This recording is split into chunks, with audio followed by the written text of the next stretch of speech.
Ladies and gentlemen, welcome to the New Jersey Dugout for East Coast Wrestling Association presents the 26th Annual Super A.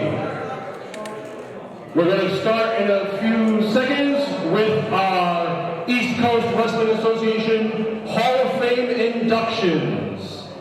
I would like to call out first, Monsieur Ooh La La.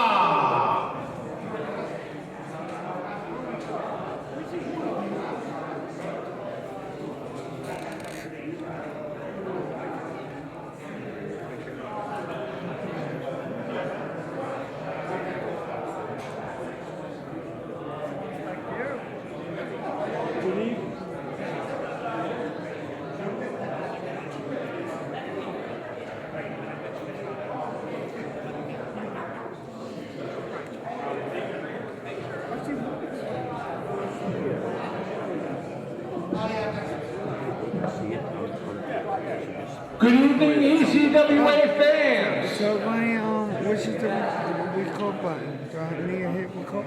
Okay.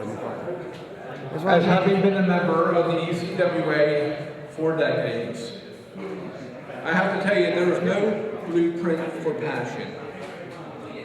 There's no blueprint for paths taken in professional wrestling. Talent comes in many shapes and sizes.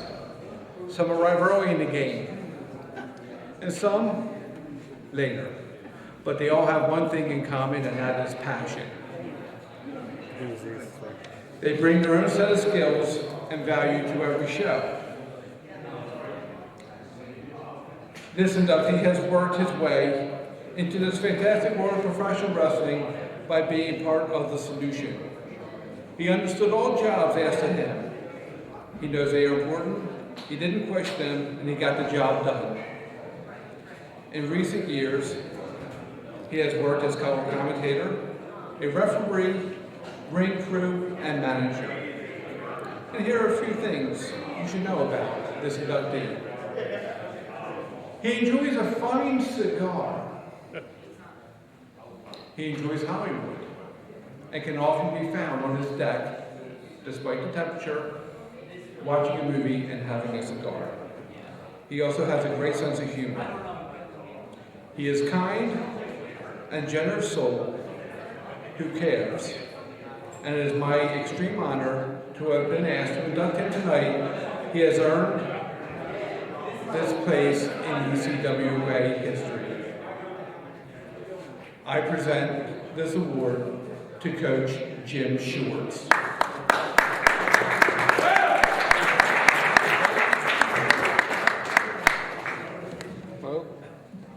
Thanks, man. You have earned this. Thanks to all of you. Thank you, Monsieur Lawler. Probably my first friend here, and probably my last one. It's a real big honor.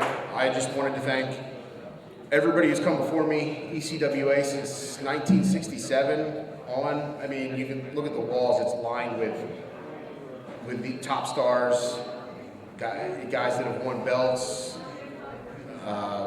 won Super 8s, which we're here today. I just want to thank a few people. I'm not going to be long.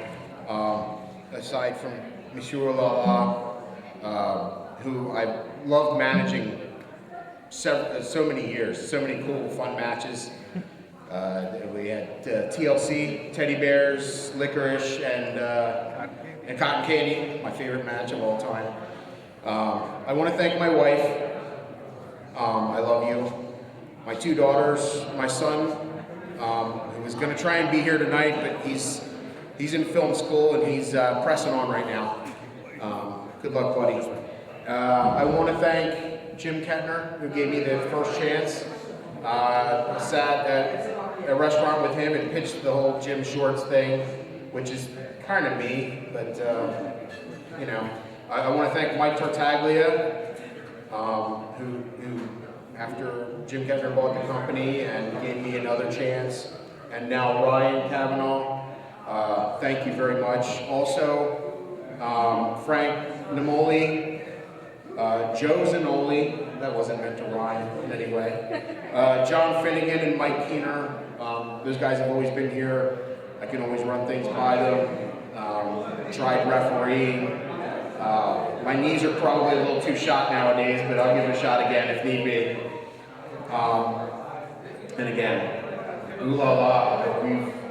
We've done a convention or two together, which was fun. And ringside, taking some kicks. I've hit you with a chair. You hit me with a chair. And I just wanted to say thanks to everybody who's watching, who will see this later on, and to my other co-Hall of Famers, Bob, Steve, and Joel, thank you. Damn those recreational drugs. I just want to say congratulations to those guys too. Thanks a lot.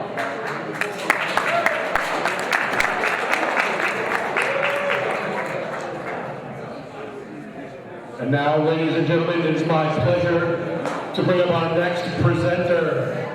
He is an East Coast Wrestling Association Hall of Famer himself, referee John Finnegan. Thank you, Roll. I was told to get over at this microphone. Make sure we're doing this right. Rich, make sure I look good, please. I'd like to take this time to talk about not only one of the best ring announcers in the business, but also one of the best friends I have in the business. As everyone knows, a lot of the fans come to see the wrestlers and the managers and the valets, but there's a lot of unsung heroes in the business that nobody really talks about. And as much as the wrestlers and the referees and everyone else is important to the show, of course the ring announcer is important to the show. He's the first voice you hear to get the show rolling, and there was no one better than Bob Artese. Bob, as a lot of people also may not know, when ECW was first getting started, Bob was very instrumental in getting things rolling, along with Todd Gordon. I remember a night we met at the Springfield skating rink to talk about what was in the future after TWA went out of business. So Bob has done a lot. He's just not a ring announcer. He's done a lot of good for the business. And a couple of quick funny stories I like to share. If you knew Bob, Bob would be walking around the locker room in his shorts and t-shirt up to 2 minutes before the show would start. And Paul would be yelling at him, "Yo, Bob, you going to get dressed or what?" I mean, it would be no sooner that you'd be looking at Paul yelling at Bob, and you turn around and you turn back around, and Bob's in full tuxedo ready to go. It was crazy. Everybody would blow our minds. There's one other story. I don't know if Bob remembers this or some of the guys that were around. When ECW brought in Rick Rude, he did a lot of shows up to the arena in the mask, leading up to it. We were going to do a whole big angle where we all got everybody together in the back, myself, all the referees, Bob, a bunch of the wrestlers, and Rick Rude, who was the focus of what was going down. And Paulie was laying it out and telling which guy was going to take what from Rick Rude, and this guy's going to get his ass beat by Rick Rude. And Bob Artese taps Rick Rude on the shoulder and says, "Oh, you can bump me if you want." And Paul looked at him and laughed and says, "No, we're not going to do that, Bob. You're good. Just stay out of the way." So, but that just goes to show you, Bob Artese would do anything, not alone just ring announcing, he would do anything he wanted to make the show better.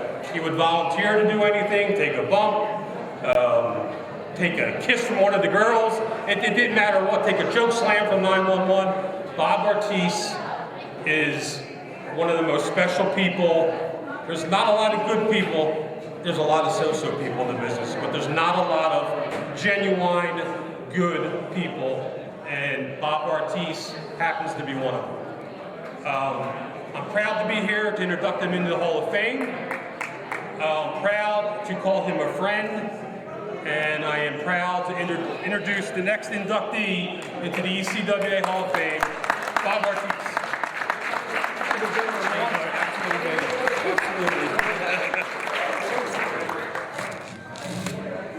Congratulations. Thanks so much. You got it.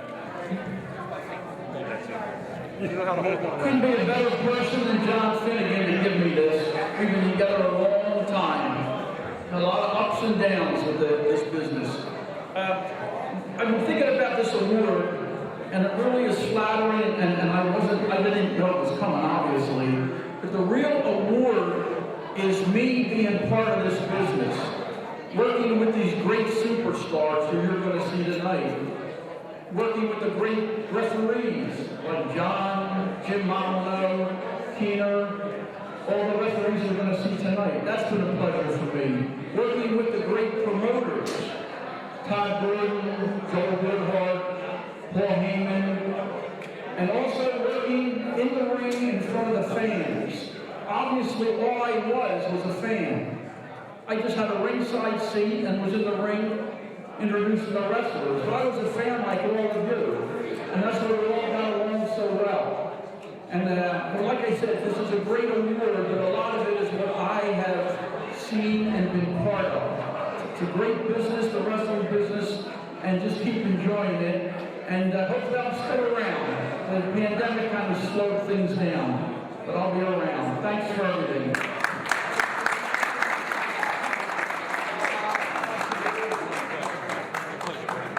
Take one step this way because there's people who can't see behind you. It's all good.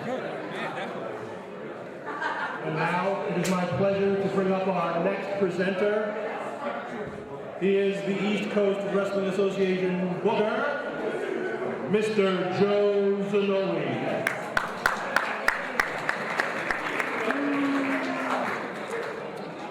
Good evening, everybody. It's actually an honor for me to be here tonight to do this. The next inductee into the Hall of Fame is someone I met 35 years ago. I was a 15-year-old kid and from South Philly looking to get into the wrestling business. Our next inductee in the mid-'80s and '90s had a fan club for wrestling fan club, a radio show, and he also had a promotion called the Tri-State Wrestling Alliance, the TWA. And the TWA, if you don't know, ran in the Philadelphia area, Tri-State area, ran a lot of shows in Temple University and Pennsylvania Hall. And when I tell you there were thousands of people at these shows, there were thousands of people. He brought into TWA every big name talent that was not signed to a contract to WWF and WCW. Jerry Lawler, Terry Funk, the original Sheik, Abdullah the Butcher, Cactus Jack, Eddie Gilbert, exotic Adrian Street. And he was a professional wrestling fan. And a lot of the fans in the Philadelphia area were getting sports entertainment. Fast forward several years, when the Tri-States Wrestling Alliance ceased operations, there was a new promotion that opened in Philadelphia. And it was called Eastern and then later Extreme Championship Wrestling. From the TWA, the ECW started the promotion with a lot of the performers and personnel from TWA. More significantly, they patterned the style that the TWA brought to the Philadelphia area. So, many give credit and praise to ECW, but I can tell you without a shadow of a doubt that if there was no TWA, there would have never been an ECW. So, it's my pleasure to announce to you the newest member of the ECWA Hall of Fame, my friend, Mr. Joel Goodhart.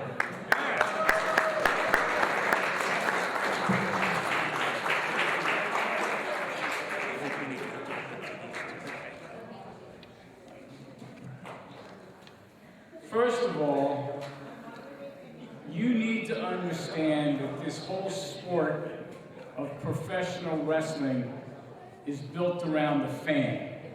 And I know the comments have been made before me. I was a professional fan back in the 80s, the 70s, and probably some of the time before many of you were born. And in hindsight, we started a lot of things here in Philadelphia that others took on to even greater heights. But when it comes right down to it, the fans in the Philadelphia area are number one. We are the best, and this is going out to all of you. Thanks again.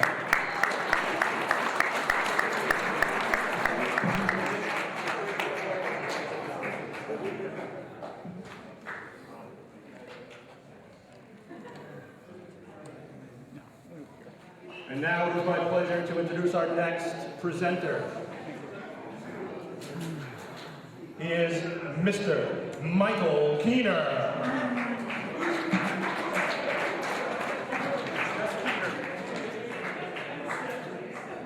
Good evening. I am, to say the least, beyond humbled, beyond honored for the chance to do what I'm about to do. For those of you who do not know, I have known Steve Corino since we met in, I think, 1995 at St. Matthew's Church in Delaware for, ironically enough, ECWA. And since that time, we have done a lot together, and I have been fortunate enough to watch him achieve everything he's ever dreamed of. From 86 tours to Japan, to becoming not only the NWA and the AWA World Heavyweight Champions, but probably one of our best memories together, at least I know for me it is, was the night in Chicago, where Steve Corino won the ECW Heavyweight Championship. And I'll never forget that night, as I was privileged enough to ref it, and when we got to the back, Steve hugged me and said, "We did it, kid." We started out at a small gym in North Philly, and worked in just about every single alphabet soup of wrestling companies up and down the East Coast. And what can I say? He achieved a lot. He achieved everything he's ever dreamed of, and now he is living his dream as a coach and a producer at the WWE. So, without further ado, I'd like to introduce my friend, the best man at my wedding, ladies and gentlemen, the latest induction into the ECWA Hall of Fame, Steve Corino.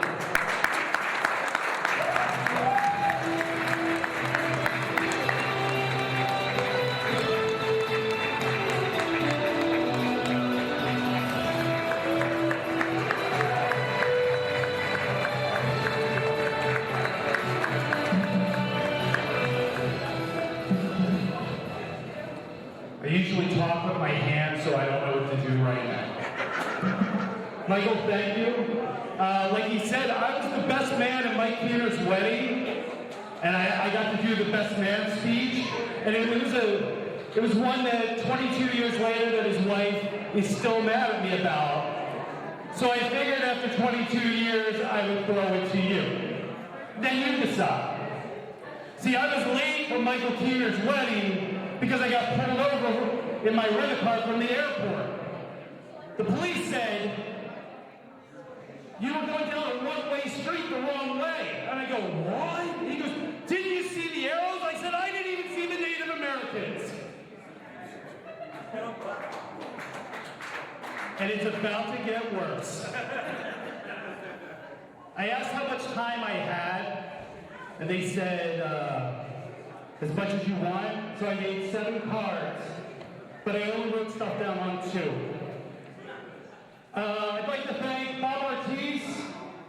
Bob was super nice to me when I first started in ECW, and he always had, him and his wife, they always brought snacks for the boys. They always threw out hats to the fans, and I always thought that was super cool. and he never got the recognition that he really should have from, you know, you guys, because you didn't get to see all the stuff that the Artese did. So it's a big pleasure for me to be in the Hall of Fame with him. Jim Schwartz, where are you? Right here. Come here. It's nice to meet you. You too. Joel Goodhart. Wrestling fans, you have no idea the impact that Joel Goodhart has had, not only on our industry, but hundreds and hundreds and thousands of wrestlers.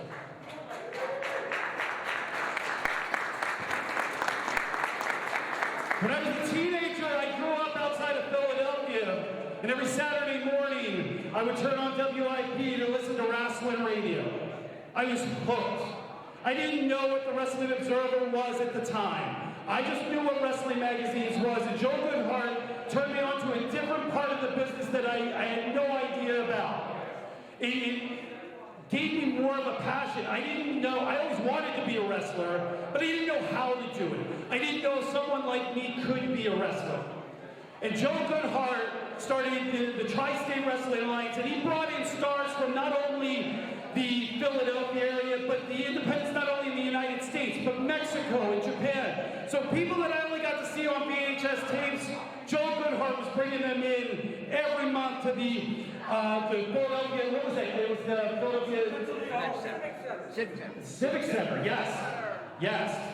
So I just want to take an opportunity. I haven't seen Joel in years, and I look different, and I wasn't really important back then either.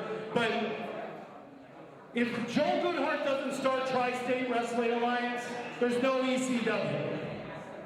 If there's no ECW, I'm probably not standing here in front of you people tonight. So Joel Goodhart, thank you very much, sir.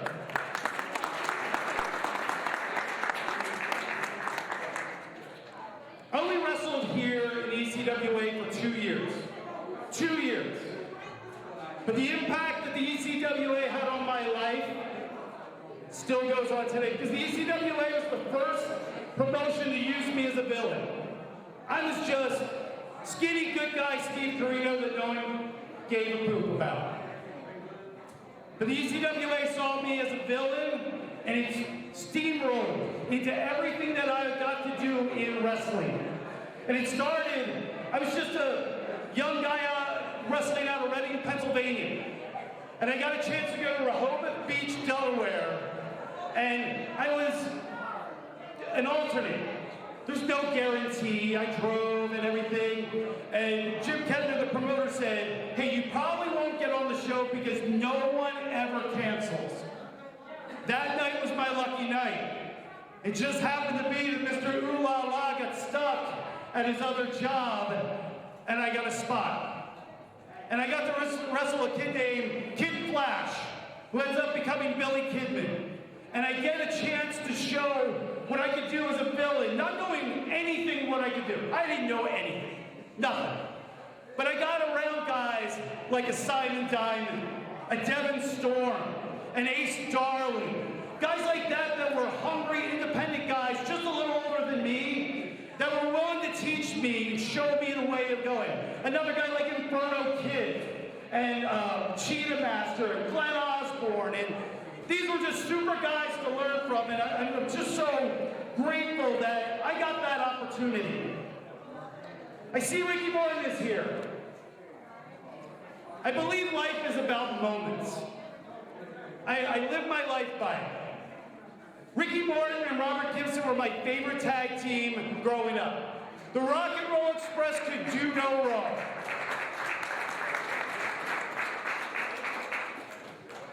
I used to go to the Philadelphia Civic Center, and now, 1986, I'm about 13. And the Great American Bash Tour is in full effect. And I was lucky enough, and some of us had got to go to Veterans Stadium, the old Vet Stadium. If you're old, you remember what it is. And I remember the main thing we were worried about was Magnum TA versus Nikita Koloff in the best-of-7 series. And Nikita wins. And throughout the bash, it goes to 3-3 in their best-of-7. Then August 16, 1986, They're back in Philly, and Nikita Koloff and Magnum TA, they're going to decide the match. Number 7, it's going to happen. I'm 13. What's the worst that can happen?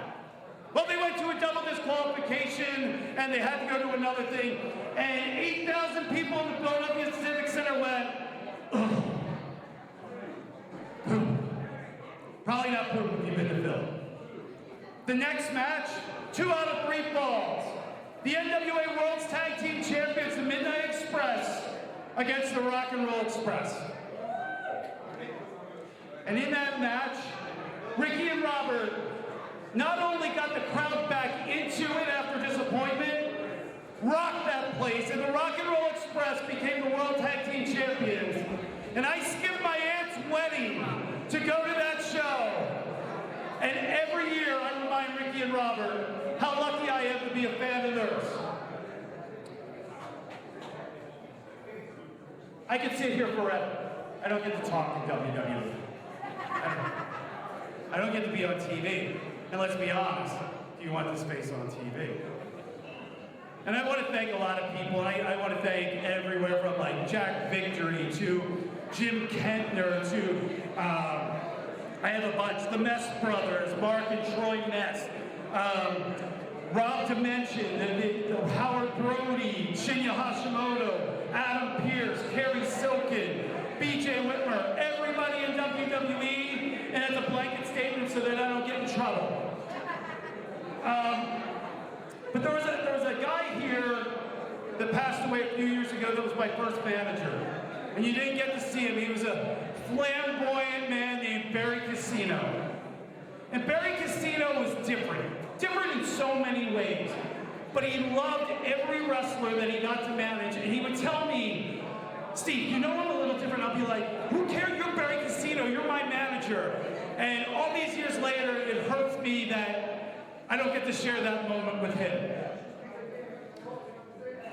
How many people here, and I'm going to be pretty quick, how many of you love pro wrestling?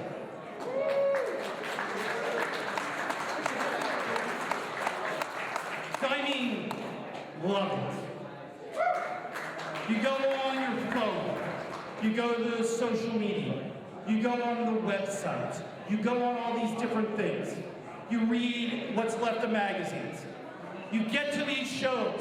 You know when you get to an independent show that everybody in that locker room is busting their rear end only to get better and entertain each and every one of you. To all the pro wrestlers in the back, I want you to understand the power that you hold as a wrestler.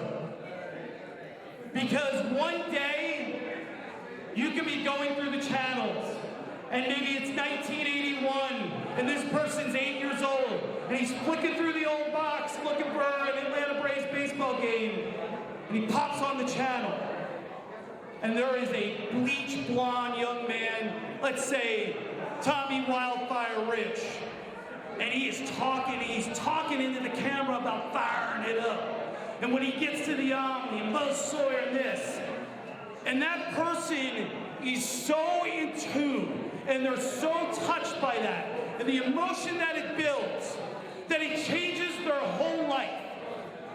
And that person, 41 years later, gets to tell that story with this microphone to all of you. Cheer.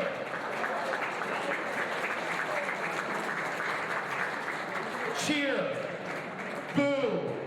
Yell things, get their merchandise, do everything. Because what they're trying to do is create an emotional connection with each and every one of you that'll last not just your life, but theirs. Ryan, where are you? Ryan was filming to ruin my moment.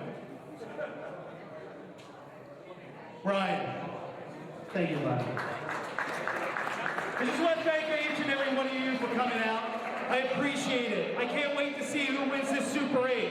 I'm still pissed off that I never was in a Super 8. So whoever wins this Super 8, it might not be this year, it might not be next year, it might be in 3 years. But one day this big, bearded, battered, scarred up, bad neck, pro wrestling loving king of old school, I want to look across the ring at you. We're going to make some memories. Thank you, everybody.